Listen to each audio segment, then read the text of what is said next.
Good afternoon, everyone. My name is Andrew Robel. I am the founding partner at Emerging Europe, a London-based news, community and intelligence platform whose mission is to contribute to the growth of Central, Southeastern, and Eastern Europe, social, economic, and democratic growth. Joining another session or another year of the Bucharest Forum. It's my fourth time. And I really wish I would like. I mean, I wish I was there in person actually, but unfortunately the circumstances have changed, and we need to do it online. But actually, we're going to discuss some of the outcomes of the pandemic or the results of the pandemic in our session today with the panelists that I have with me today. So I'll introduce all the panelists right now.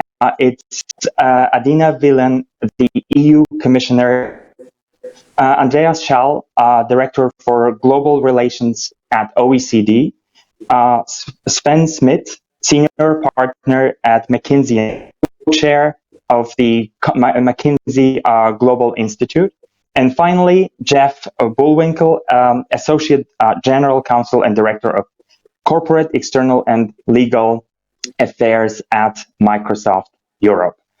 Welcome, everyone. It's great to have you here. So what I would like to start with today is, we are talking about building resilience in transportation, in cyber, in demographics, and also work, the future of work. But we are overwhelmed by all those negative comments, all the challenges that this pandemic has brought upon us. So I would like you to, in your opening remarks, I would like you to maybe look at some of the positive changes that the pandemic has brought about. And I'll start with the Commissioner.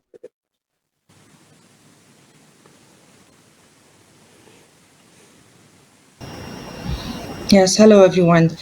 Well, that's a challenge what you are proposing. I mean, it's hard, especially if you are in the shoes of the transport commissioners nowadays in Europe. To find the positives, it's quite challenging. But nevertheless, let me try to highlight some of the positives I can work with. So it's true that the crisis had a major disruptive impact on the transport and mobility generally, and it's shown that infrastructure is the backbone of the internal market and I would say of our economy. So it showed the importance of the transport as a backbone in our economies. It made everyone aware of the need and the challenge to keep our goods, passengers, services and workers circulating freely and our society and everyday life moving.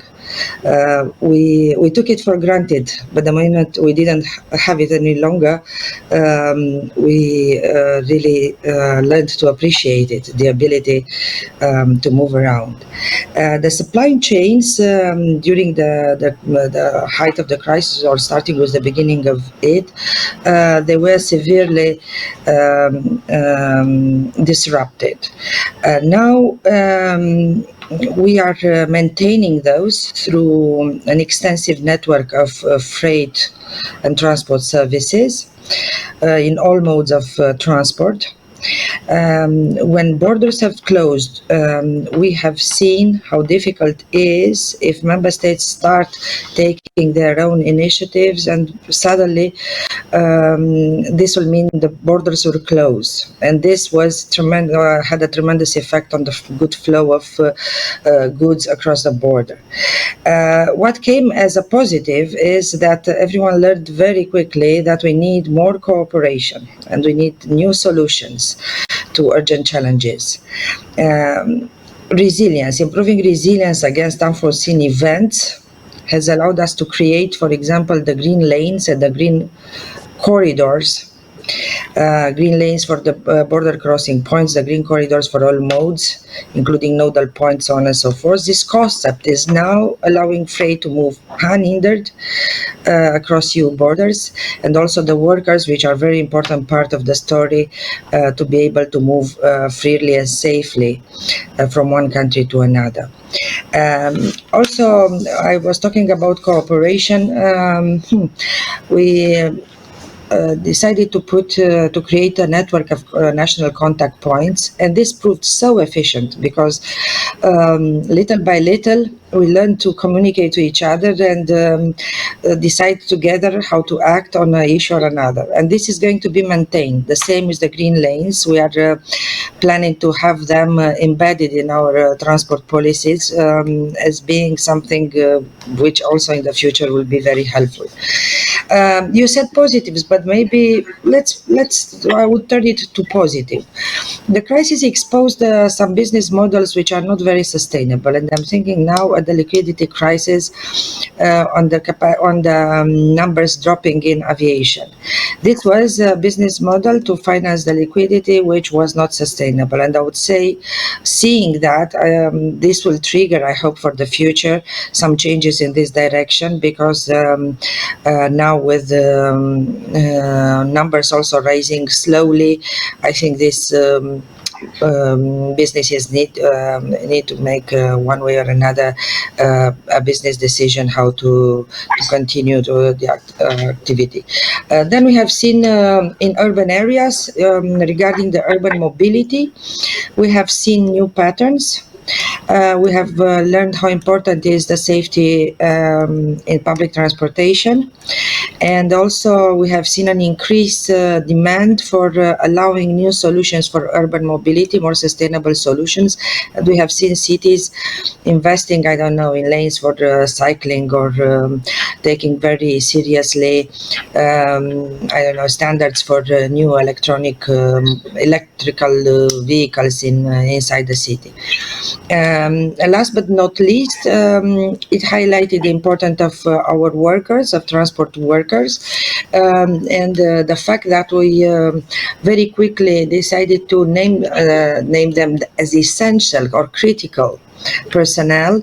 I think this is something which needs to stay for the future, because on them depends actually the movement, until of course we will have automated transport vehicles, and then but still we'll need an operator. So workers in this field has a growing importance, and it made us look very carefully into this direction. So I hope I managed to find some positives to start to kickstart the discussion. I think we have definitely learned a lot. So that is a huge positive, I would say. Sven, what do you think were the pandemic has brought?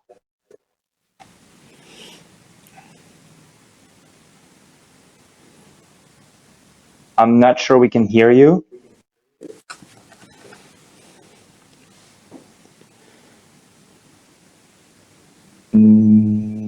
I can't hear you.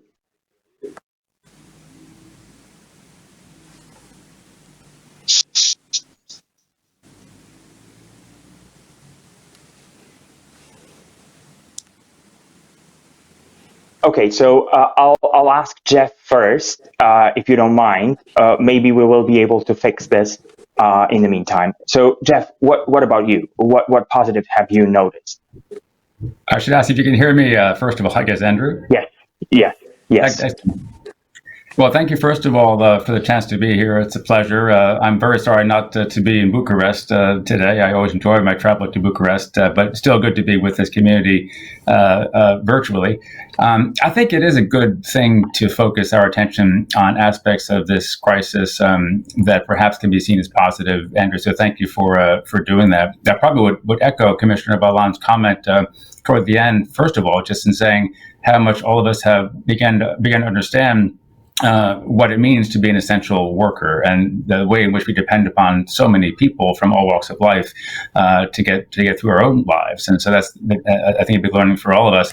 But I think it's also helpful to step back more broadly and think about the various ways in which this pandemic has taught us that there are opportunities to improve how we did things before the pandemic that we must perhaps now build upon from here.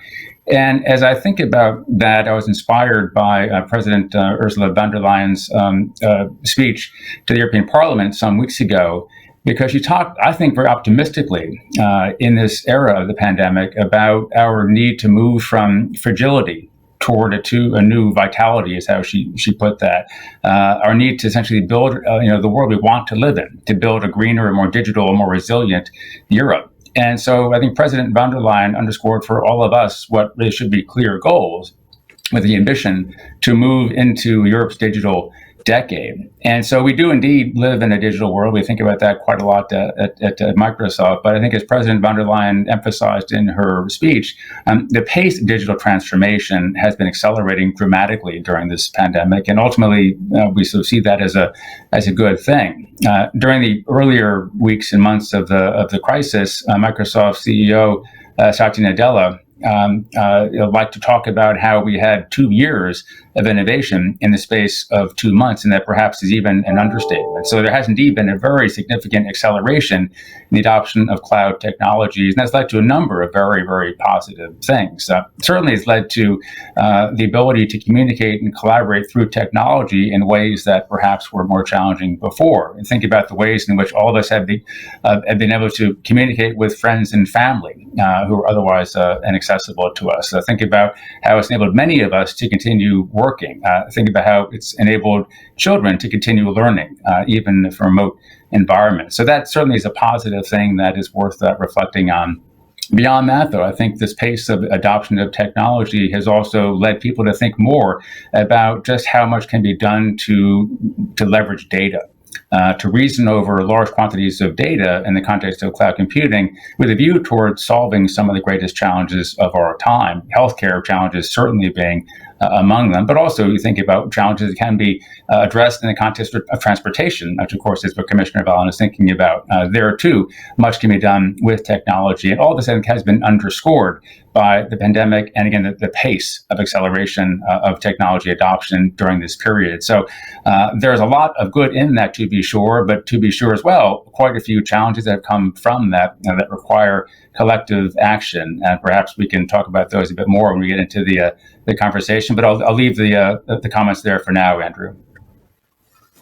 All right, thank you very much. Sven, can we come back to you right now? Can you hear me? Yes. So I think one of the biggest lessons that we've learned in this moment is just the sheer speed of innovation. This innovation has occurred in work, this innovation has occurred in health, this work has occurred in the technology. The future of work that we predicted 10 years out had the opportunity to really change 50% of the jobs, but do it in a way that people were relearning, reskilling, and actually net jobs would be increasing, which was good news. And at this moment of time, in some areas, you see the acceleration doing very positive things. I would call out telemedicine, first line of contact, went from 10, 20% to 80%, 90%, and everybody's happy about it. It's of course in a bad time, it's COVID, but it's very, very positive that we made that change. Other changes we don't like so much. Homeschooling, we like our kids to go to school, so that's going to go back. My framework is on acceleration, that things that everybody likes are going to stay. So telemedicine, the doctor likes it, the insurance company likes it, the patient likes it, and the government likes it. So that is a good change that will stay. The homeschooling, the kids want to go to school, the parents find it complicated, the teachers want to be relevant, so that one is going to go back. But if you take more structurally future of work, what we predicted pre-COVID was that 50% of jobs would be touched by automation and technology, and they would fundamentally change, that there would be reskilling that actually could adopt the society to those new jobs, and that the time to do that was actually enough. And net, we saw a job growth. In Europe in particular, because we don't have population growth, we even saw that Europe would be short people rather than long people as a result of the future of work. There would be quite some mobility needed to clear the jobs, because there are 40 to 50 centers in Europe where all the job growth would concentrate, so there would be mobility. That maybe changes a little bit.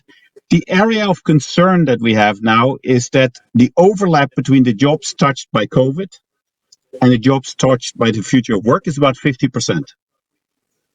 And the question is, these COVID jobs that got lost or were challenged, will they come back, or will we now have a very significant amount of jobs where the tension is a bit higher? I am very heartened, again, to me this is a positive, that governments have aligned to significantly support people in this transition and in this pain of COVID.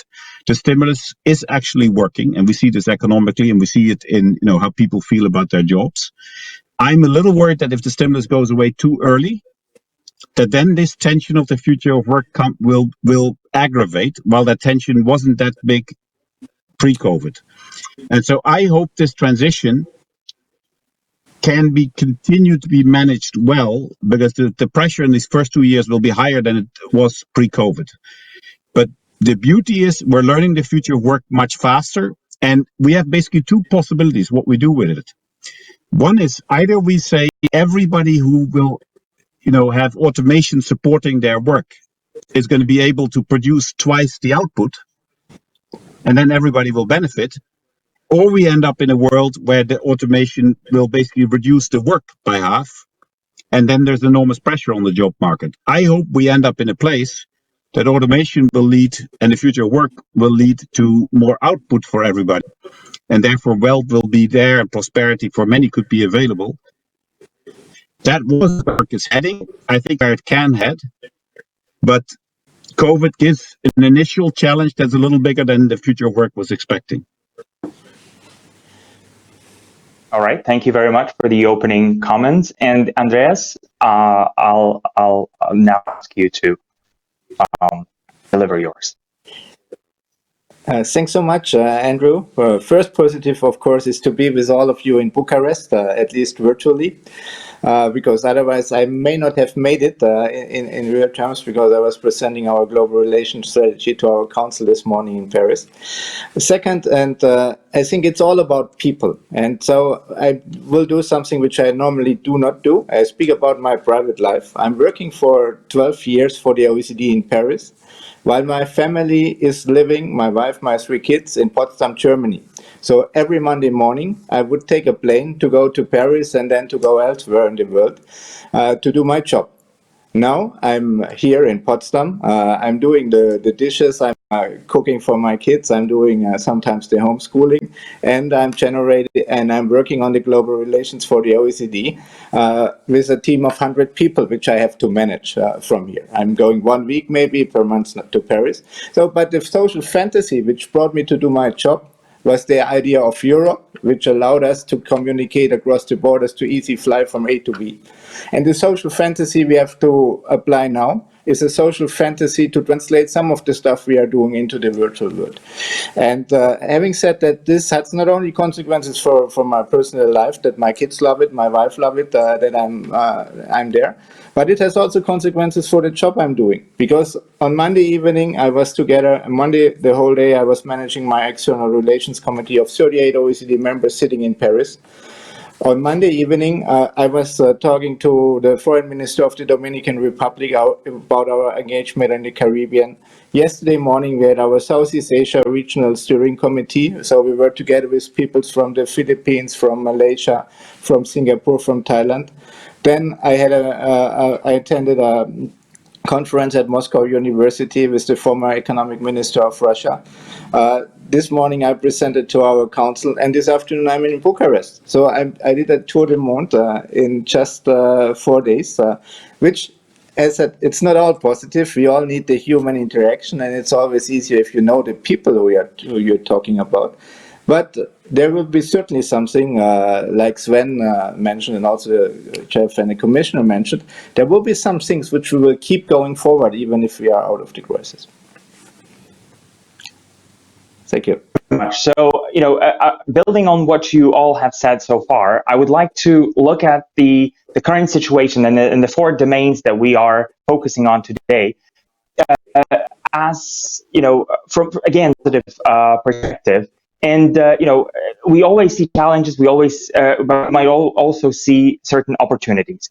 And I would like you to tell me now what kind of opportunities have been or have unfolded themselves right now after this crisis in those four domains. How can we build on the changes that the pandemic has brought about? And it's an open question. Whoever would like to chip in here, please do.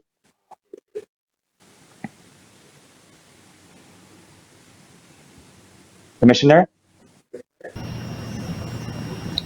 Well, thank you for the one who mentioned, I think it was Jeff, the speech of Madam President von der Leyen. And I want to add, as she did, that we'll be back better. So this would be the idea, to be back better after this recovery. And that's why, for example, we are continuing to streamline through all our policies in transport, the sustainability and digitalization, because these two are much more needed, and they would also, both of them would give more resilience to the system, to the systems. So we are taking this opportunity to make some changes, to plan for the future in all transport modes. And digitalization is something we need to invest quickly, because it's, by one hand, increasing the efficiency of transport in all modes. It will bring modernization in all modes. It is needed and weighted by people while they are traveling, because they would like to have access, let's say, to intermodal ticketing. But for intermodal ticketing, then we need data, and then new services in this respect. Then we will need cross-border rail services, better, more accessible for consumers, for passengers. So that, again, we need digitalization. We need speed. We need to have all these services delivered in time. That means investing in, I don't know, signaling systems on the railway. Then if we take aviation, in order to make more efficient the whole traffic flow, we need new solutions, the digital solution or modernization in all air service providers for that traffic management. So there's a whole new world which is unfolding in front of us. And if we steer on these two, sustainability, in order to reduce the environmental footprint and the emissions, and digitalization, in order to make it more efficient and more smart, this will also innovate, create jobs, and help us recover in a more sustainable way. That's why those nearly 1.8 trillion euros we are proposing as public budget at European level for the next 7 years, spend them on projects and reforming programs which would be focused on the two pillars, sustainability and digitalization. So that's a plan. Thank you very much. Any other opportunities that are unfolding here? I might build on what the commissioner said, if that's okay, Andrew, just with a comment that I think what you said is so important in relation to the acceleration of digital transformation, of digitalization. That's clear. And I think what we've seen during the course of the pandemic, and obviously before, is the extent of the digital divide that does challenge the level of innovation that all of us are trying to achieve and sustainable recovery we're trying to achieve.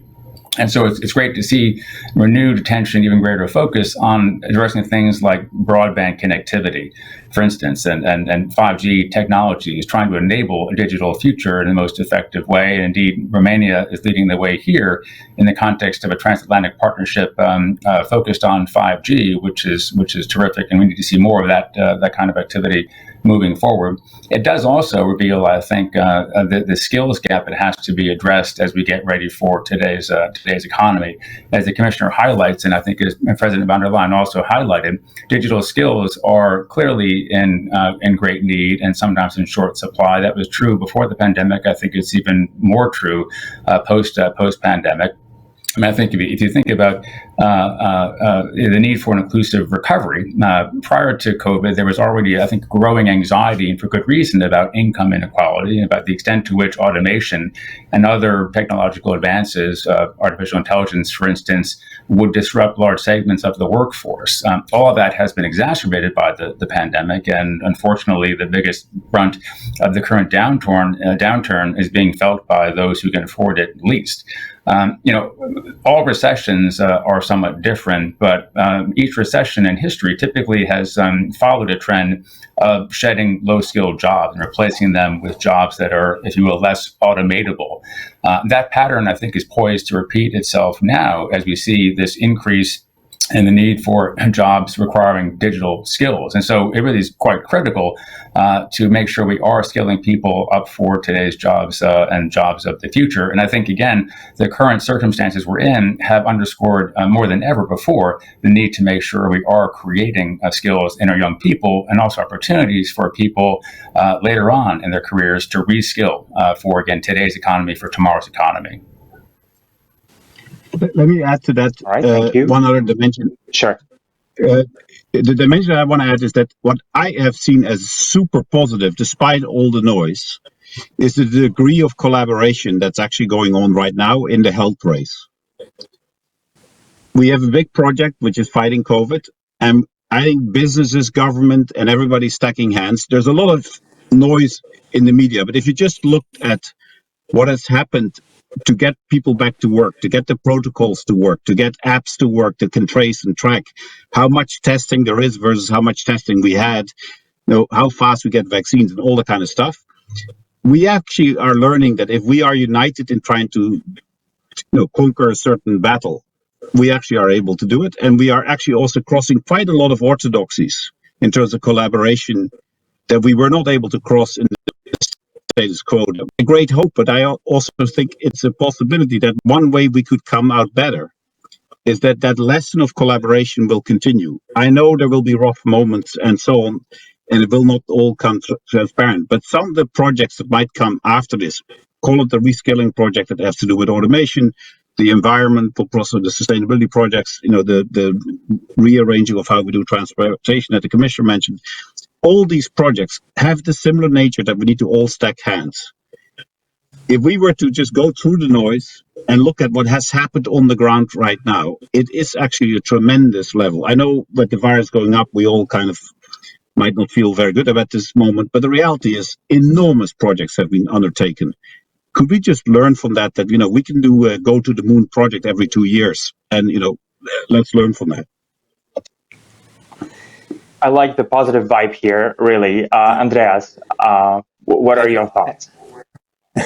Andrew, I have to admit, I've never been in a panel where there was so much agreement. So full support to the commissioner, to Sven and Jeff on what they've been saying on the way forward. Because also we at the OECD, we work on a new growth model, which is resilient, inclusive, and sustainable. And this is also the philosophy of the European Union, as I understand. And big kudos to the EU and to the Commissioner for the decisive action and for really the political leadership to use this crisis to build back better in all of these three dimensions. I want to add, I mean, if you look at the resilience dimension, there is an issue, and Jeff mentioned this in terms of infrastructure. So the investment in broadband, the investment in the internet is something which is both sustainable. It has also the inclusive dimension. We saw in the crisis that some pupils did not have access to the internet, they did not have tablets, they did not have laptops. So there is another form of, economic and social policy kind of needed to really equip our children for the next generation. And this is something we need to think about. And the third dimension, very important also by Ursula von der Leyen, mentioned the new Green Deal, the question how we can use the digital to build back better in a more sustainable way. So, and these are challenges where I think we can keep what we are doing to a certain extent. Again, giving an example from my work, I need to continue to go to travel to China or to Brazil to talk with the ministers or the government there.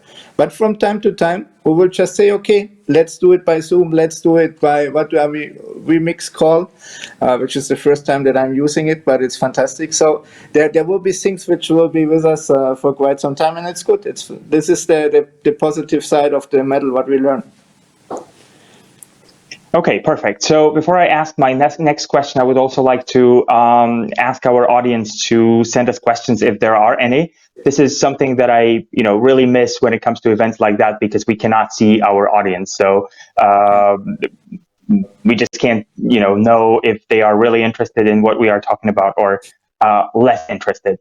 But I think the quote by Winston Churchill has been mentioned so many times in the situation of, in the current situation, but I think it's still very valid, and we shouldn't be wasting this very crisis. We should actually build on that, and I would like to look at the sort of governments and we were talking about infrastructure, for example, but what kind of reform agenda you see that could be introduced right now, to build this resilience in the four domains, or basically help us come out of this crisis better? What reforms can we actually, or should we actually, introduce right now to make the world a better place, basically? And I'm talking about the governmental level or national level, but also pan-regional, like within the EU, for example. I'm happy to start if you want. Just Sure. a quick one. With this new future, I think the demands on education are up. And we always have found it hard to do change in education at speed for all kinds of reasons. The one thing that this moment has maybe learned us again is that even the education system can actually adapt very fast. I have been involved in enabling education to teach digitally. Sorry, this is going to take us a decade. It's going to take us 2 decades because we need to re-educate the teachers, we need to, and so on. So this was actually viewed as very, very hard. And then our prime ministers and government said, sorry, schools are closed, work from home, school from home. And somehow in either 3, 5, or 7 days, it happened. It wasn't perfect, but it was digital. There was at home. There was new materials, new tools, and basically people got on with it. And I think if we just could take 10% of that speed, but then with higher quality, and we would spin education to what we need now, I think it's one of the greatest opportunities, whether you call it reform or just moving forward. I don't mind. But let's not forget that what we did in 5 days in education, if we would do 1/10 of that every year, it would be unbelievable what we could do in education. And I think you can apply this to any field, but from the future of work, we will have to dramatically change the speed at which we adopt our education system to enable the people for what is, I think, a great future. But it's going to be different, so they need to be taught. So that's where I would see one place to really think through. So education would be one of the areas that we need to make sure, the changes are taking place faster. Are there any other areas where, we have been sort of delaying any kind of reforms and they need to be, or they can be introduced now? If I may, I think it's probably the field of infrastructure, of connectivity, where we can invest more. This is also linked to the digital question, to the broadband. So there are things in particular also, for example, in my country, Germany, which is supposed to be one of the most advanced. We still have a way to go in broadband connections and stuff like that. And one of the first things I did in the lockdown is I called my local provider in order to get more bandwidth, because having one guy running a shop in Paris and having 3 kids with homeschooling and Netflix, it requires quite some bandwidth if everybody is there at the same time. So this is something I fully agree with the education. It's a huge opportunity. Digitalization is the second, and the question about connectivity and infrastructure is for me the third one. I'm happy to build on that a bit as well, Andrew. I fully agree entirely with what we heard from Sven and from Andreas. I would amplify the need for continuing work in relation to infrastructure, IT infrastructure, broadband, 5G. That, after all, is really going to be the backbone of so much additional progress.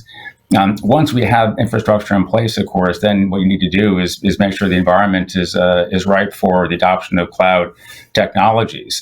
And we have seen increasingly governments in the region across Europe adopting, if you will, cloud-first policies. And I think this really is an area where governments can and need to lead by example.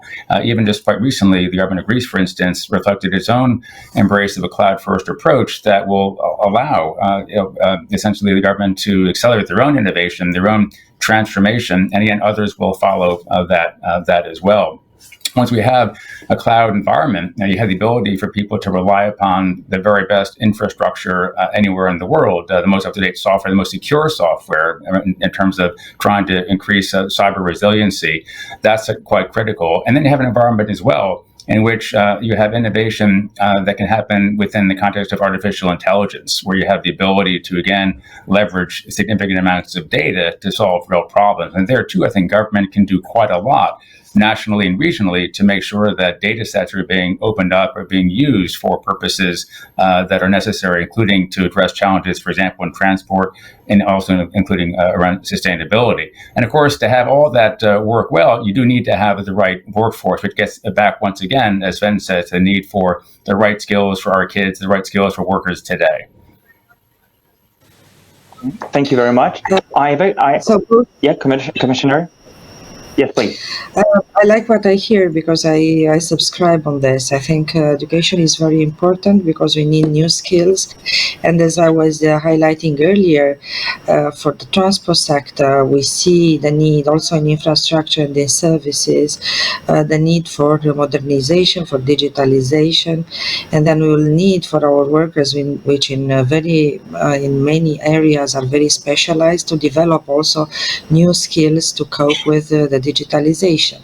So the reform of education is very important, and of course we need as much power capacity for digital future. So of course 5G and why not European cloud, as I see a discussion on this, new ideas on how to make data available in a safe way, which would permit the development of new innovative ideas and services, and why not businesses in Europe with regard of data. So yes, all of this. For us, of course, it's important to maintain or to reach our targets in terms of decarbonization of our continent, of our economy. But for this, we need digital, we need new skills, and of course, we need investments. And this is going to be a huge challenge for the future, because we need to make those investments to come our way, because only when public budgets will be able to support all the ideas we have for a more creative and better economy. Thank you, Commissioner. I actually have a question from the audience to you. I'll read it out now. How will transportation transform in the context of post-pandemic paradigm shift related to population traveling to and from work? How can we turn this into an opportunity at an institutional level?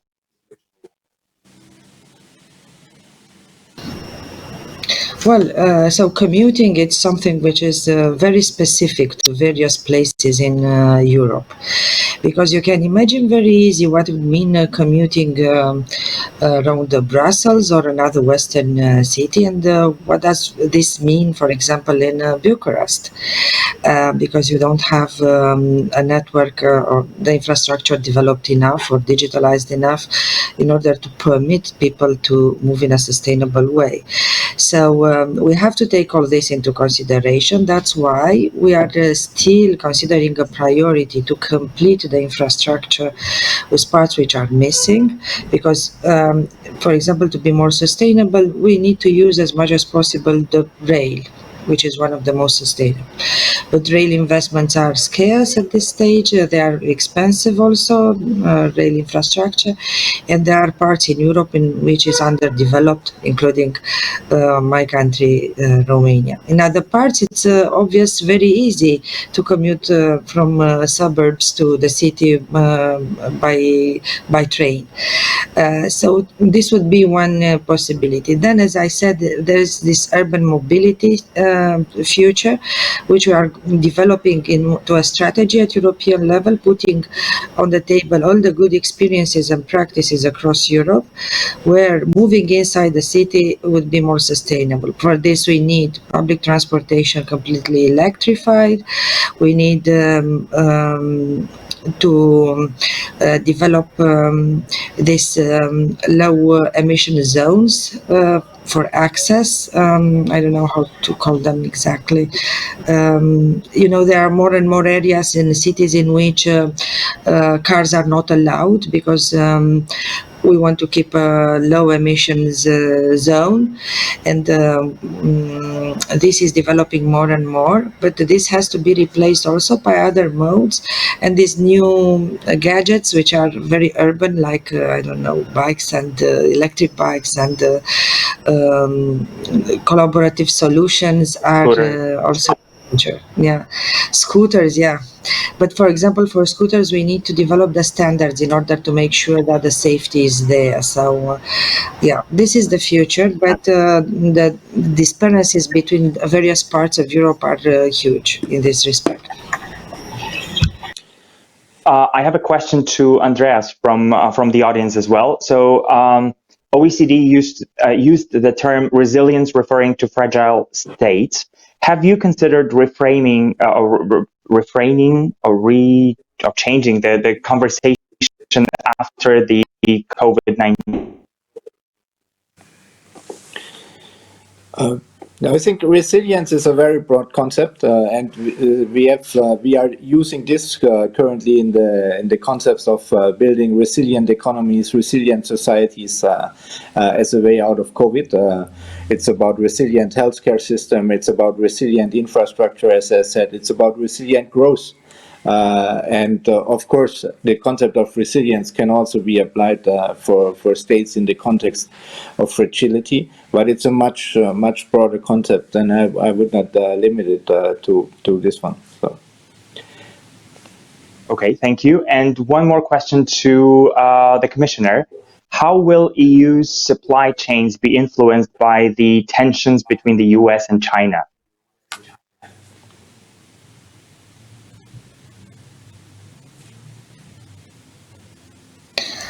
Well, our preoccupation is to be connected with the global economy and to be competitive in a global economy.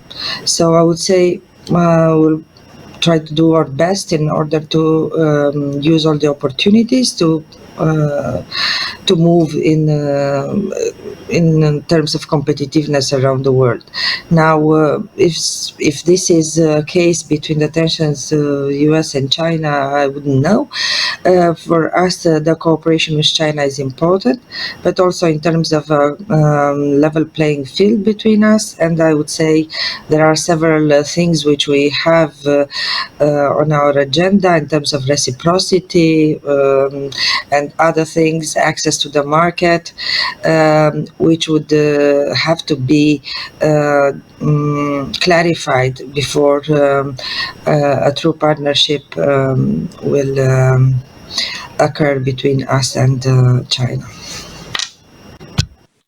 All right, we're approaching to the end of the session. So just to summarize, I would like you to think about, what is sort of happening at the moment with, a number of cases actually in some countries going up quite significantly. And, we are talking about building resilience now. So can we think of what should be done immediately, bearing in mind that the pandemic is actually still, going on in sort of full, we can see it pretty much everywhere across the globe. What should we look at? What should we do right now to make sure that we are building this resilience going forward?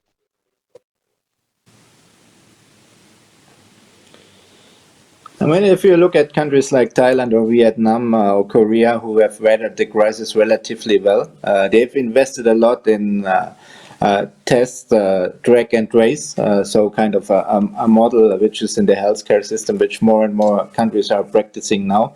So this is a first step as a way out of the crisis to become more resilient.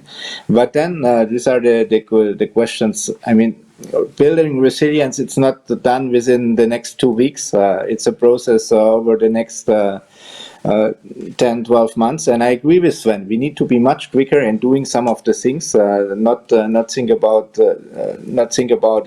all the cons all the time, but think about the pros, how we move forward. But it's a longer term process, I think. I'd add one thing. I think there's a trade-off between the economy and the virus that is always made that I don't see. And what I think is misunderstood is just how much we could spend on the healthcare side of things because of how much we're losing on the economic side. To expand testing, why not do 10 times what we might need? That's resilient, instead of trying to sort of just be ahead of plan. I still hear people say we'll catch up in 4 weeks, we'll catch up in 8 weeks. But why not be ready to test the entire population in January? And whether we will need it or not, I actually don't care. If it costs 100 billion for the world, it's worth it. And if it costs 10 billion, it's better because it's cheaper. But I think we should be careful that we work against sort of a predicted line of what this virus does that we've not been able to predict. Instead of saying, resilience is 10x what we might plan, and if we don't need it, that's good news. And I think that paradigm shift we're still catching up on. I know it's hard to build new tests. I know it's hard to new apps and new testing and all that kind of stuff. So I'm not making it sound easy. But there might be a mindset shift that says 10 times what you need is resilient. Just what you need is not resilient. Okay, thank you very much for that comment. Commissioner, raising your hand. Yes, well, it's not only about health, it's the economy also, because we have seen how this is influenced by the health situation, by lockdowns, by people actually not going to working from home. All this has effects, economical effects on the industry. If we, I don't know, if we look at all the orders we had in place previously, before the crisis for airplanes, those orders are on hold because companies may not want to continue investing in new airplanes right now, since most of them are not used. But this is an impact on the manufacturing industry, and that means jobs, and that means the contribution to the national budget for the education and health. So we go back, and that's the cycle. So we need to help also the economic recovery in order to be more resilient.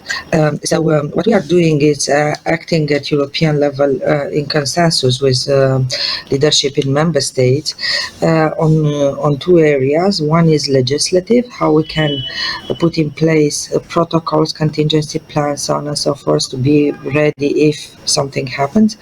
By the other hand, to put money. And it was for the first time when the European Commission proposed this idea of going and borrowing money on the markets to top up our multi-annual financial framework budget for the next years. So in the end, with this next generation EU, so we will have a budget of 1.8 trillion euros, and that's something which will be spent according to national strategic plans, which will be in accordance with the needs of reform in each country. So this would mean to support jobs and to support the economies in order not to have everything shutting down because of the health crisis. in parallel, of course, we are hoping for a vaccine or a treatment and for as many tests as possible. But this is also something you see here. That's an area in which the European Union can help coordination between member states, but actually in health we don't have a good grip, because this is generally, and also the emergencies is generally national competence, so we have here subsidiarity. But maybe we should think for the future that a more coordinated approach in health issues would be beneficial for everyone. And I'm talking about legislation, but that's different. A health union. Thank you. Thank you very much, Commissioner. Jeff, the final words? Well, I know we're short on time, Andrew, but I just perhaps would amplify a couple of things that others have said. First and foremost, echoing Andreas, we've learned a lot over the past 8, 9, 10 months, and let's make sure we are, in fact, benefiting from that learning, applying those learnings moving forward, to be sure. We also then have to think about the fact that people are fatigued by the experience that we've had, and obviously in some cases, much more than fatigue. People have really been suffering greatly. As you say, as we all recognize, this is not yet over. So let's make sure we are recognizing, as the Commissioner just said, the need for us to develop a collective response to a collective problem. This affects all of us equally, and we will solve it only by working well together. I feel optimistic that we'll be able to do that moving forward. Thank you very much. I would like to, at the end, echo what Sven said. So, maybe rethinking the idea of resilience and looking at what we need in different domains, not necessarily only in healthcare, but in different domains. What resilience really means, and applying it to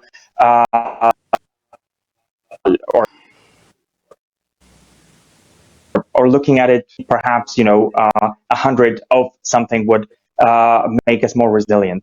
Thank you very much to all the panelists. It's been a great pleasure to speak to you, and looking forward to another session of the Bucharest Forum. Thank you very much. Thank you very much. Thank you very much. Thank you.